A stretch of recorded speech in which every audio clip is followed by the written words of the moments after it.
about that.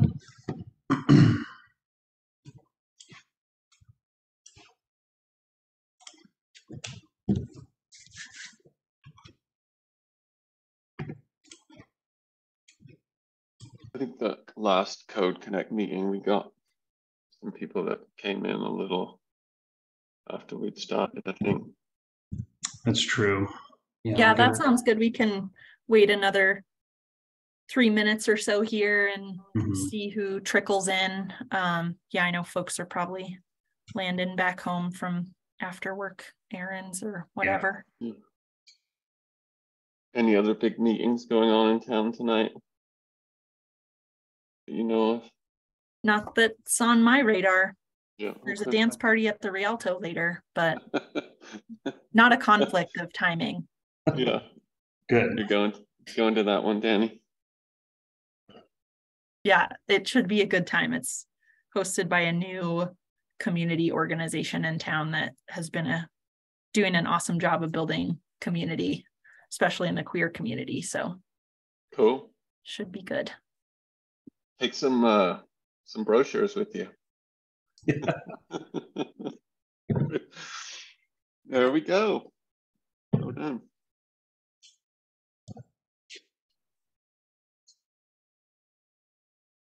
I'll just give it till the 05 mark, and then get going.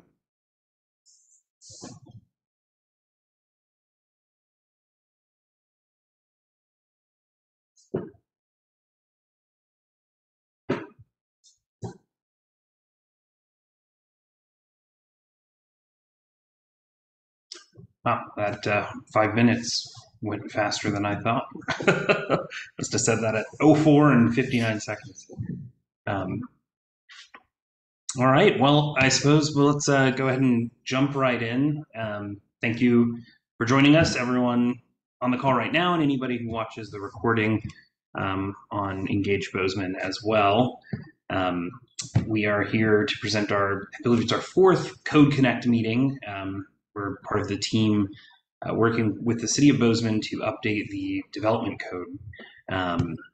Myself, Ryan Johnson, and Colin Scarf are on from Code Studio, firm in Austin, Texas, who sort of specialize in zoning codes and urban design work. We also have Interborough partners on our team doing engagement, and Logan Simpson, a sort of architecture planning multidisciplinary firm, really focuses especially in the sort of Mountain West region. So just a quick reminder, for Code Connect, we sort of have a brief presentation at the beginning, and then we'll have a question and answer period at the end. We are using Zoom. This meeting is being recorded. So if you put anything in the chat, just be mindful of that. We'll do our best to keep our eyes out for it. And as far as the meeting goes, Ralph, I know you said you can't raise your hand, so we'll unmute you at the end. But anybody else who joins and happens to see this, we will be answering questions just in the order they're received, and generally be respectful. So for today, we're going to do a quick update on our outreach efforts that we've been doing as part of this project, and then really focus on 2 topics: one, transportation, and the other, parking. And these were the focus of some recent work sessions that we and city staff have had with the City Commission and the Community Development Board, among other groups, over the last 6 weeks or so. So a quick overview of the project itself. As I said, we're working to update the UDC, the Unified Development Code, to really help the City of Bozeman implement some of their adopted policies from various plans and other documents over the last several years. We're really focused on helping to make the code more usable and more user-friendly, and also to help promote sort of better outcomes in the built environment and make sure that new development in Bozeman moving forward is done in sort of the best way possible.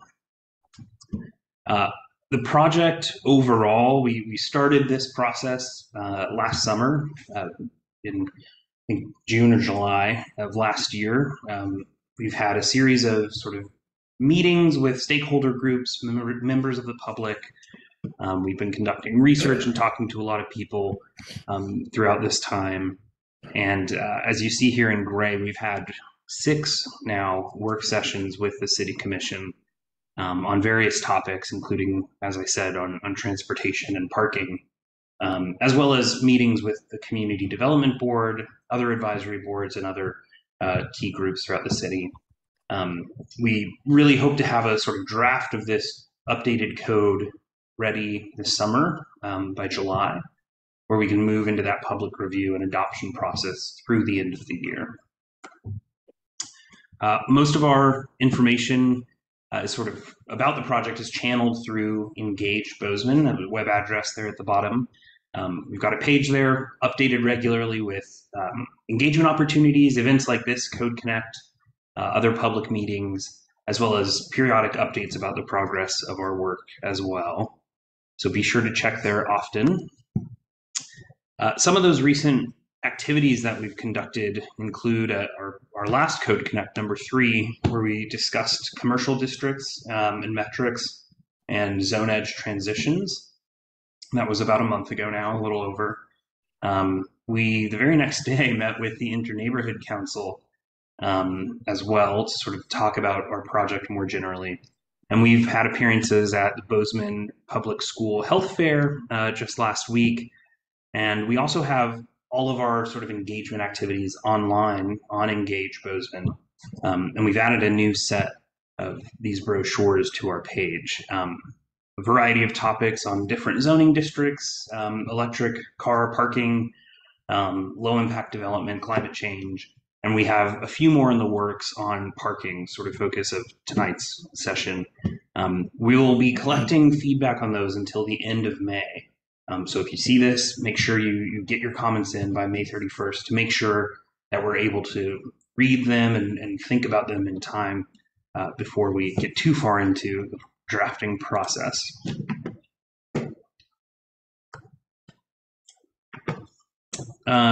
So as I mentioned, we've had a series of work sessions with the City Commission and other advisory boards. Our most recent included focusing on parking and transportation with the City Commission over the last 6 weeks. We've also talked about those topics with the Community Development Board, or transportation rather, earlier this week. And in the next few weeks, we'll be meeting with the Transportation Advisory Board and again with the Community Development Board to discuss more direction on parking, especially, as well as a few other key elements of the zoning districts themselves.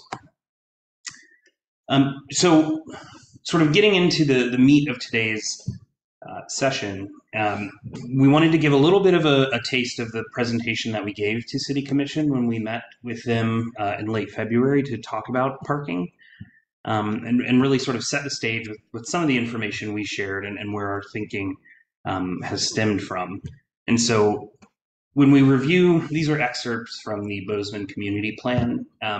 It's clear that there's a policy priority placed on moving towards a more walkable, sustainable, and efficient transportation system throughout the city.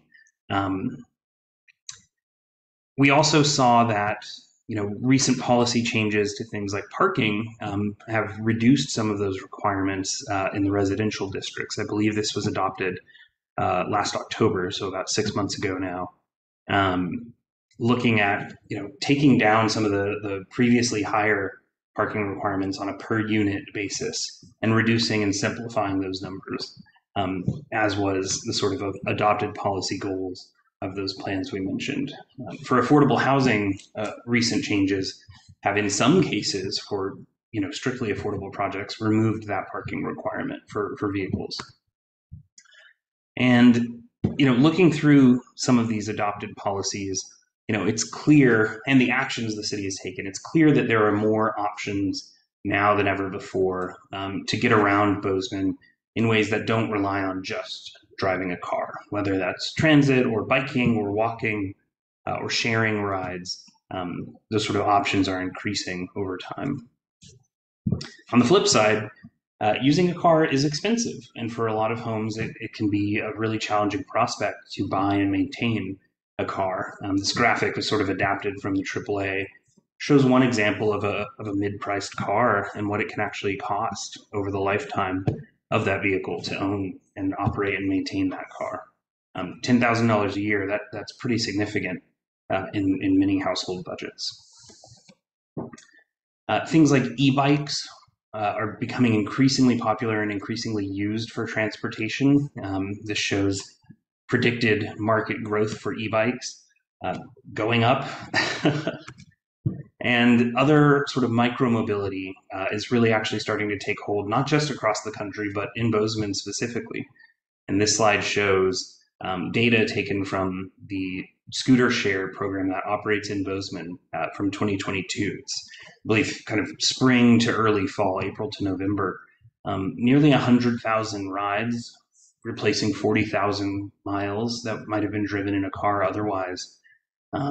It's an average of almost 500 a day riding scooters. It's kind of quite remarkable for something that's only available a few months out of the year and represents a real option for how to get around, certainly in parts of town.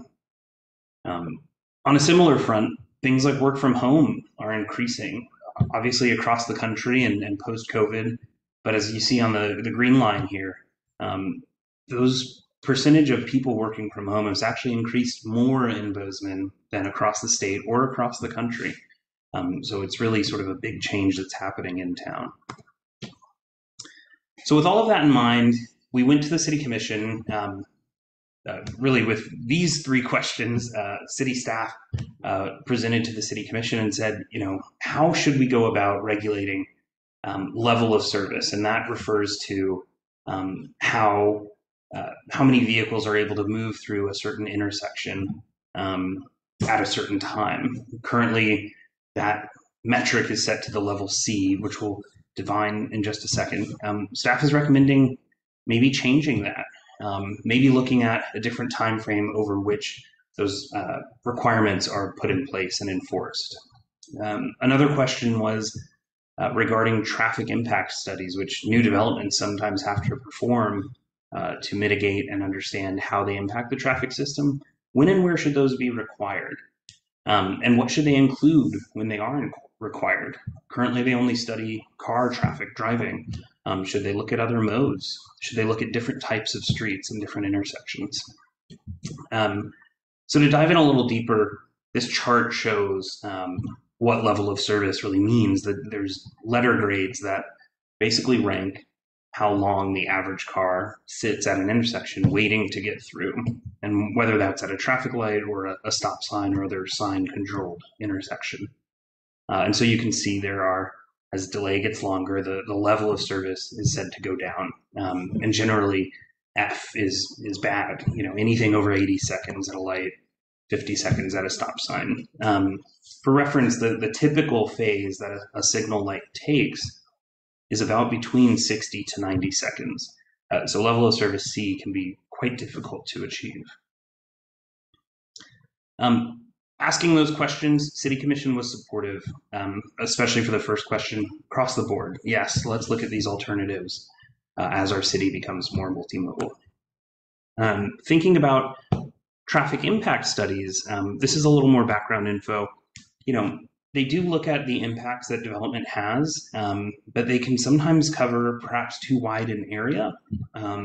They're expensive and they can add to the cost of development in a significant way. And they can slow down housing from coming on the market or other developments. But they do provide valuable information for staff to understand, what transportation improvements a new development will have to provide to mitigate their impacts. And so staff had a few recommendations for the City Commission, including putting specific thresholds to trigger those studies. They said yes. When it came to the idea of waiving those studies, the requirement to do them in areas of the city that were fully built out, Commission said, let's think about that a little bit more. So that recommendation wasn't immediately given the thumbs up quite yet. And then finally, on that last question of what should a traffic impact study include, the Commission said yes across the board to staff's recommendations. Look at things other than cars. Look at how vehicles and other modes impact traffic on local streets, not just major streets, and shrink the boundary that a development has to study. When you're looking half a mile away, it's almost impossible to know exactly where all that traffic is coming from, especially 5 or 10 or 15 years in the future. Moving into the conversation about parking. I've got about 5 minutes left, so I'm trying to work through these as quickly as I can, but be thorough. We again had 3 key questions for the City Commission when we presented to them in late February. As you see here, are you interested in expanding the areas of town where there is no minimum parking requirement? Do you want to implement the downtown plan's recommendations for specifically commercial parking or non-residential parking ratios? And then finally, in the areas of the city that do require parking, should we pursue something that's more simple, more easy to understand, and easy to implement than the current regulations? And on these questions, the first question, are you ready to expand the no required parking areas? There's currently one part of town where there is no minimum parking requirement. That's the B2M zoning district within the Midtown area, the Midtown Urban Renewal District, shown on the map here, basically running along North 7th Avenue. There are some examples of developments that we were able to study, either existing or proposed, that were actually built under those rules and sort of gave an interesting insight into what happens when you don't require parking. One, the Elm concert venue didn't provide any parking spaces on site for cars, added a ton of extra bike parking, and otherwise relies on parking in the area around it. Other developments in the area typically added less parking than would have otherwise been required, but still did have some on site. In the case of the Rue building, the brewery in the ground floor actually shares parking with another commercial site across the street. So we asked the commission, thinking about the Midtown area and the B2M district specifically, where else should we expand this? Other urban renewal districts, the rest of Midtown, North Park, the Pole Yard area that's proposed for a redevelopment, South Bozeman Tech or the Innovation Campus. And those were some of the sort of options that we presented to commission. On the second question, regarding the downtown plan's parking recommendations, here are excerpts from that downtown plan, and specific to the core area, which you see on the map here in blue, that really just the historic chunk of Main Street. The plan recommends removing parking requirements for those roughly 10 blocks.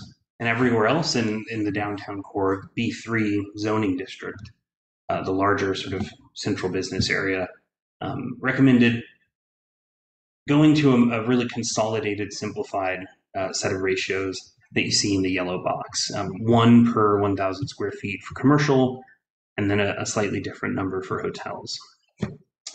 We asked the commission, do they want to move forward with this? They said yes.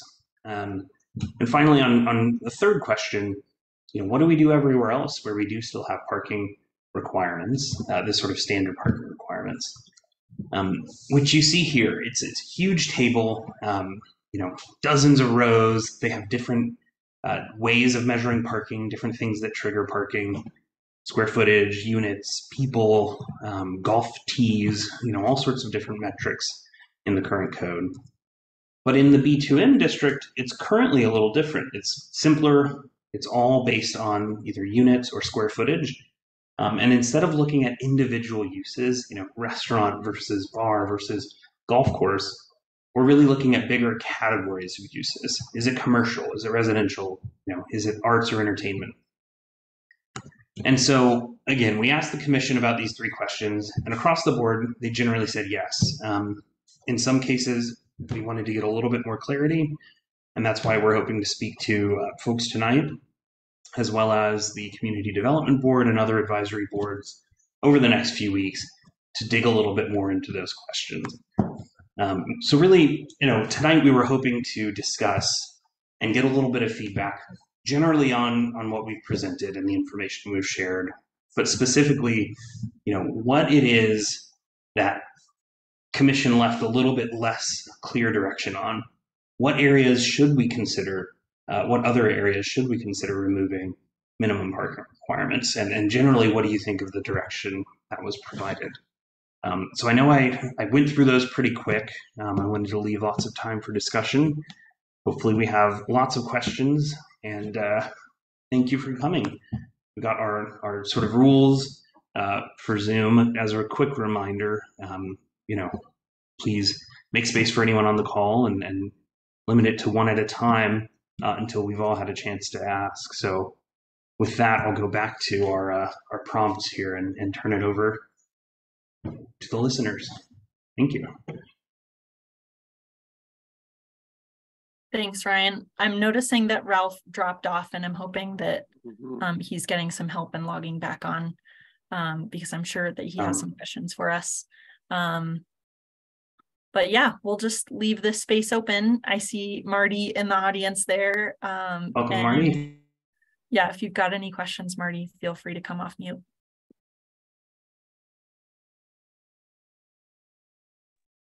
I don't. I listen to the commission meeting as well, so I'm just here to listen. Thanks for being here.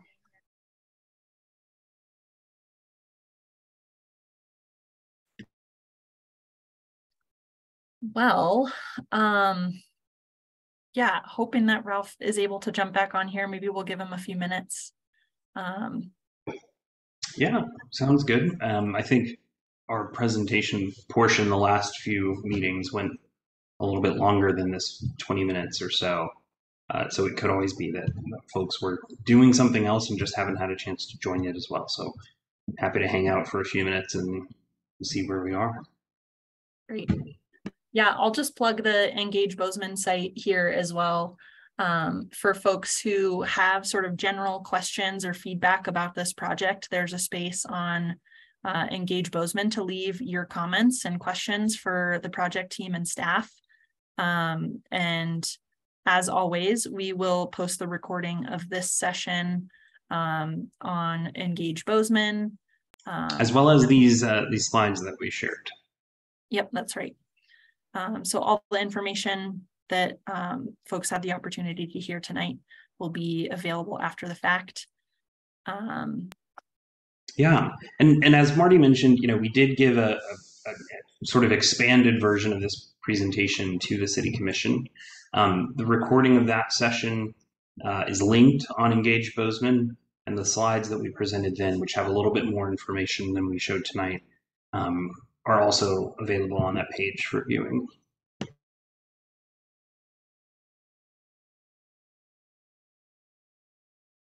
Yeah, lots of ways to plug in. We did our best with this project for providing opportunities for folks to engage real time at events like this, and like our community events where we're out and about with our engagement station, but then be able to go in their own time back to Engage Bozeman and find that same content and provide their feedback digitally. Yeah. So yeah, we should make another plug for getting online and getting those brochures filled out, and that we've recently added some new content specifically related to some of the zoning districts, as Ryan mentioned. But we have two new ones coming up soon that we're in the process of making some final edits to. Vehicle parking, so a little bit related to the presentation that Ryan gave tonight, and then kind of a new topic on bicycle specifically looking for feedback on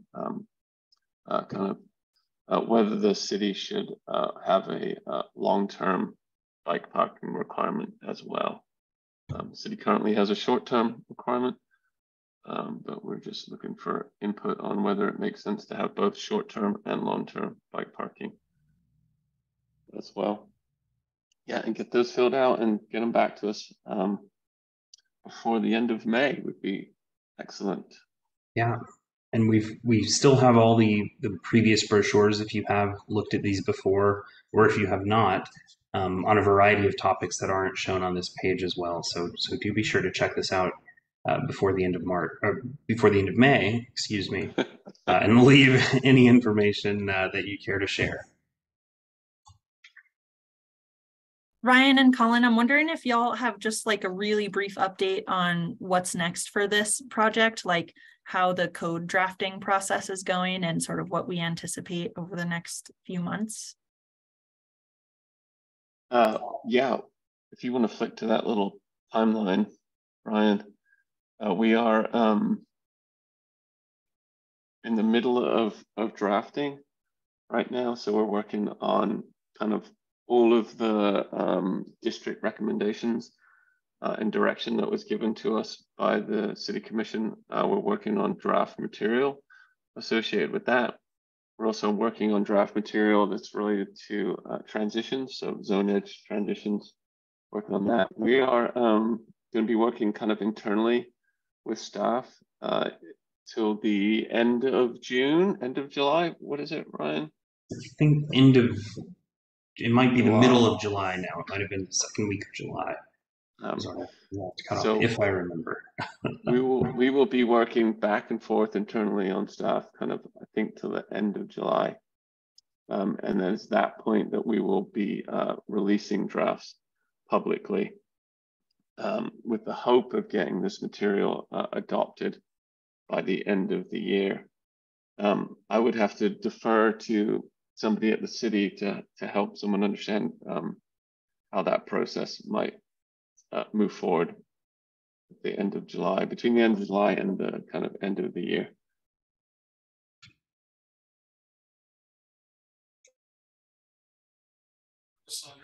Development staff, I can help with that element. In the public review process for adopting zoning regulations, we have two different public bodies that hold formal public hearings, the Community Development Board and then the City Commission.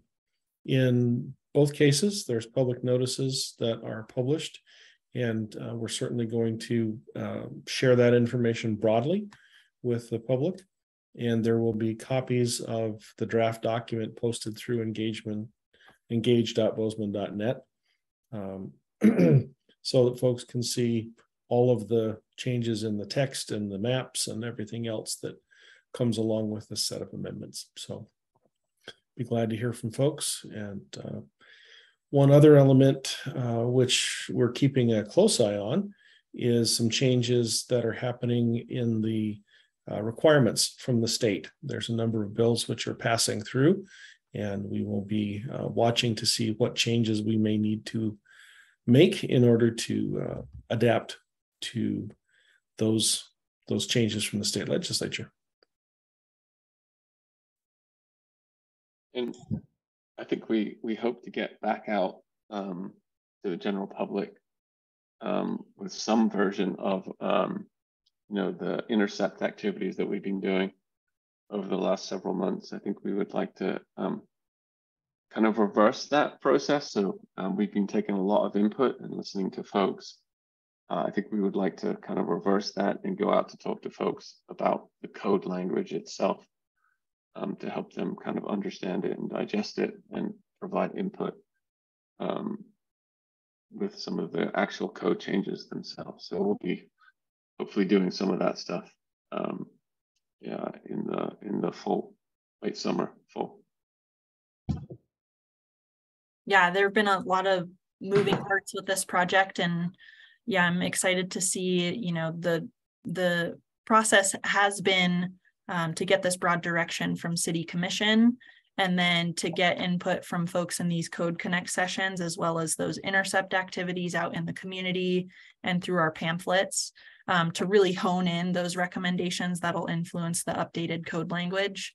And so as we're providing draft code language to folks and following up with folks about the code changes as they move through the process, we'll be able to sort of point to that the pieces of new code or that draft code and say, here's what we heard from City Commission, here's what changed from previous code language, and here's where community input shaped what you see in the drafts. So all that is coming up.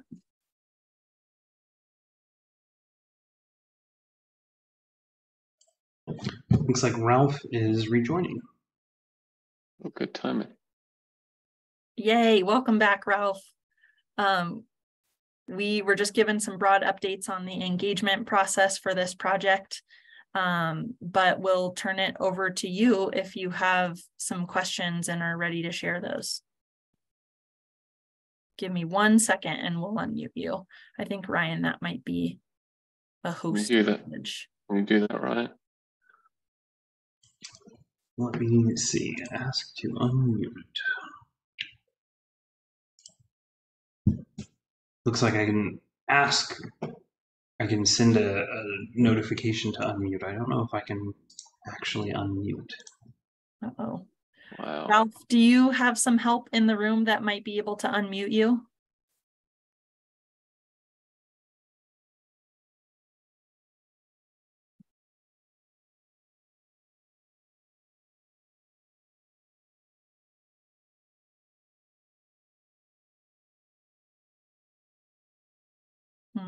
Yeah, I'm not sure. Is that something that we can change in the settings, Ryan? Or is it? Look through that now. Maybe a may not be possible, but I've got the settings open right now. I'm looking through them.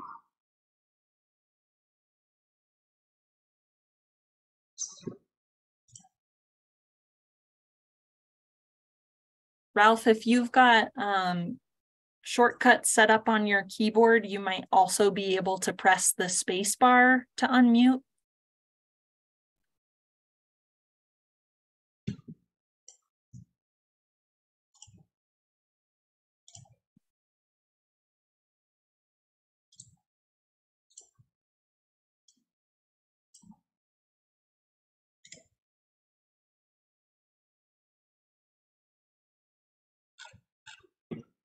I don't think I can turn on someone else's microphone. I can just send a message that asks them to do it. sort of a catch-22 there. Well, Ralph, I've got your contact info, and so we can be in touch after this meeting and make sure that you get your questions answered. But same goes for folks who are tuning in after the fact or watching the recording. You are always welcome to reach out to the project team. You can find us on Engage Bozeman. I'll also put my email address in the chat box here. If that's available through the recording, you are welcome to send questions to me, and I can make sure that they get routed to the right members of the project team.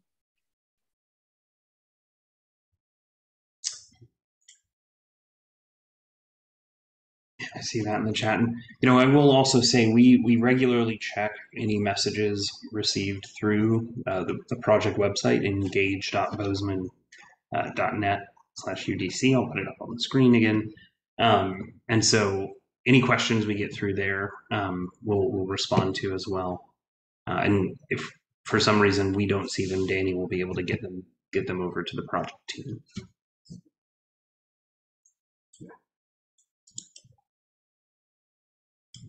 All right. So with that, Ralph, apologies again for the technical difficulties, and we'll make sure to follow up with you about any questions or information we can offer after this session. Anything else from the project team to add here? I think that's it from us. Colin, anything? No, I think that's good. I think, encourage everybody to stay involved and get your neighbors involved and get as many people involved in this project as you can. The more people we hear from, the better the outcomes will be. So thank you everybody for participating and viewing this video online if you didn't participate tonight. Thank you very much. Thanks, y'all. All right. Thanks. Thank you. Bye.